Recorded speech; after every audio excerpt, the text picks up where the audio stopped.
Pasig City Mayor Vico Sotto nanindigan sa kanyang naging pahayag tungkol sa ilang media personalities na umano'y tumanggap ng bayad para sa isang controversial na interview.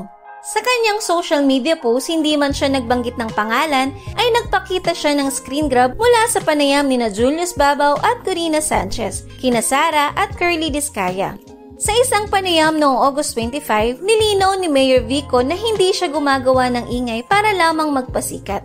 Ayon sa kanya, sa topic na yan, with regard to media or some media personalities or shows, sa akin kung ano ang kailangan kong sabihin sa topic na yan, nasabi ko na.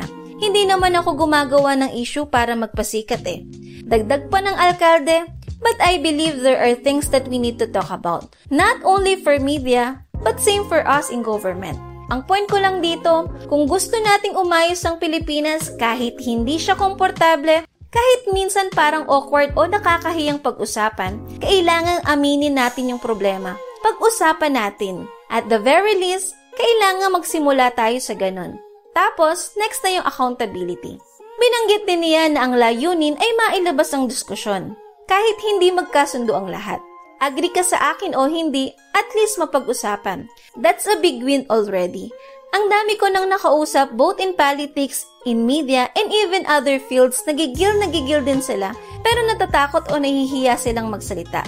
Ani Mayor Vico. Samantala, mariin namang itinanggi ni Julius Babaw at Corina Sanchez na tumanggap sila ng 10 million kapalit ng kanilang interview sa mag-asawang Discaya.